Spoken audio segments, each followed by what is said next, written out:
به شما رهبران فناوری و استراتژیستا. شما وقت و هزینه زیادی صرف کردید تا هوش مصنوعی رو وارد فرآیندهای سازمانی خودتون بکنید، از تصمیم‌گیری‌های مالی گرفته تا استخدام و بازاریابی. اما یه ریسک بزرگ و پنهون هم اینجا وجود داره. آیا سیستم‌های هوش مصنوعی شما در واقع به سازمان و شهرت شما آسیب میرسونن یا خیر؟ قدرت هوش مصنوعی خیلی زیاده، اما اگه این قدرت بدون حکمرانی و ملاحظات اخلاقی باشه، نتایج اون میتونه فاجعه بار باشه. یک الگوریتم تبعیض‌آمیز میتونه منجر به شکایت قانونی، جریمه‌های سنگین و یک بحران شهرت غیرقابل جبران بشه که مرتبط با مدیریت بحران برند شماست.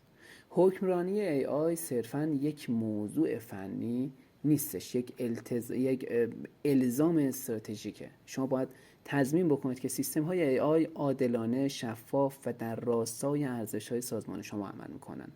توی ویدیوی امروز در محمود بیز یوتیوب ما وارد 4 رکن اصلی ساختار حکمرانی AI میشیم تا سیستم های هوشمند رو بدون سوگیری و با بالاترین حداقل سطح مسئولیت پذیری توصیه بدیم. تا انتهای این ویدیو همراه من باشید.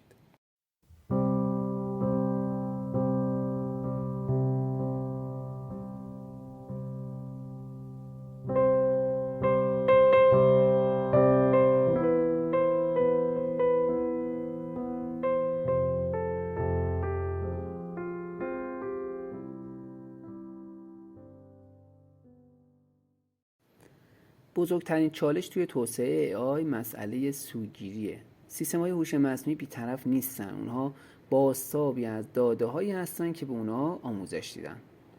اگه شما یه مدل AI رو با داده‌های تاریخی بیاید استخدام بکنید و آموزش بدید که توی گذشته به طور ناخودآگاه مردان رو بیشتر از زنان برای یک پست مدیریتی انتخاب کرده، مدل AI یاد میگیره که این سوگیری رو بیاد و تکرار بکنه و تشدیدش بکنه. خروجی این مدل تبعیض آمیزه و حتی اگر مثلا شما اصلا هیچ قصد و نیتی هم توی این کار نداشته باشید.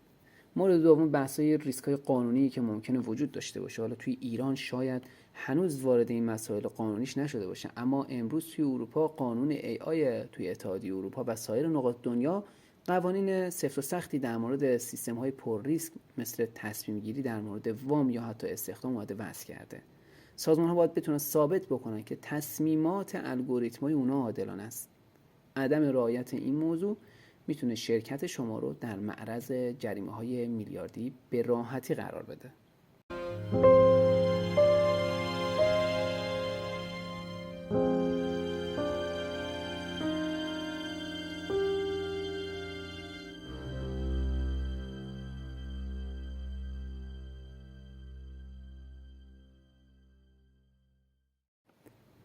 برای مهار ریسک‌های AI و اطمینان از عادلانه بودن سیستم‌ها 4 رکن اصلی حکمرانی خیلی مهم و لازمه.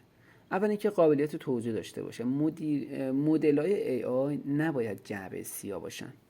تیم‌ها باید بتونن توضیح بدن که چرا یه تصمیم خاص گرفته شده.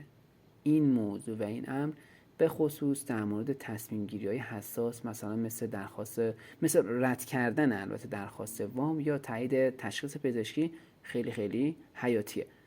قابلیت توضیح اولین گام برای جلب اعتماد عمومی و قانونی به حساب میاد. بحث دوم بحث ارزیابی و کاهش سوگیری است. قبل از استقرار مدل AI باید اون رو با استفاده از مجموعه های داده متوازن بیا تستش بکنید تا اطمینان حاصل بشه که خروجی اون برای گروه‌های مختلف جمعیتی مثلا سن، جنسیت یا قومیت تبعیض‌آمیز نیست. این کار یه فرایند مستمره و یک بار انجام نمیشه. مورد سوم بحث کمیته اخلاق و نظارت. سازمان‌های بزرگ باید توی یک کمیته اخلاق AI تشکیل بدن و توی این کمیته باید متشکل باشه از مدیران حقوقیشون، اخلاقیشون، فنیشون و افرادی که توی کسب و کار اونها حضور دارن. این کمیته مسئول تعریف استانداردهای اخلاقی داخلی باید باشه که بررسی موارد پر ریسک و اطمینان از همسویی تصمیمات AI با ارزش‌های سازمان رو بتونه توی این کمیته بررسی بکنه. بحث چهارم بحث شفافیت و ارتباطاته. باید برای کاربرا و مشتریا شفاف باشه که در کجا و چطور از AI برای تصمیم گیری استفاده میشه. این شفافیت نه تنها یه الزام اخلاقیه، بلکه اعتماد مشتریا رو هم تقویت میکنه و به عنوان یک مزیت رقابتی عمل میکنه. حالا نقش CDO ها یا CTO ها که میشن مدیران ارشد فناوری و داده باید تخصیص بودجه و زمان باشه که میشه مثلا 20% زمان بازپرداخت بدهی فنی رو بیاد به بهداشت اخلاقی داده و AI متعهد بشن.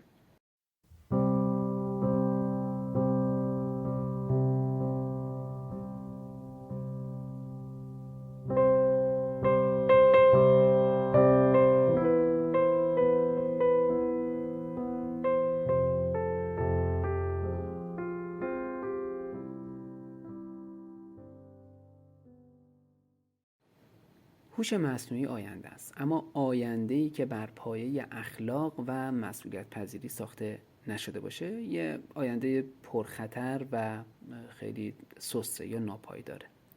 سازمان‌هایی که اخلاق AI رو نادیده میگیرند در حال ساختن یه بدهی پنهان بزرگتر از بدهی فنی هستند که بهش میگن بدهی اخلاقی. ازتون خواهش میکنم همین امروز یه ممیزی سوگیری برای مدل‌های AI پر ریسک سازمان خودتون بیاد آغاز بکنید. تیم فنی و حقوقی شما باید با هم کار بکنن تا 3 نقطه اصلی سوگیری بالقوه رو شناسایی بکنن و فرایند کاهش اون رو با تعریف معیارهای قابلیت توضیح بیان آغاز بکنن. امیدوارم که از این زمانی که صرف تبدیل نوآوری خود به نوآوری مصنوعی کردید بهتون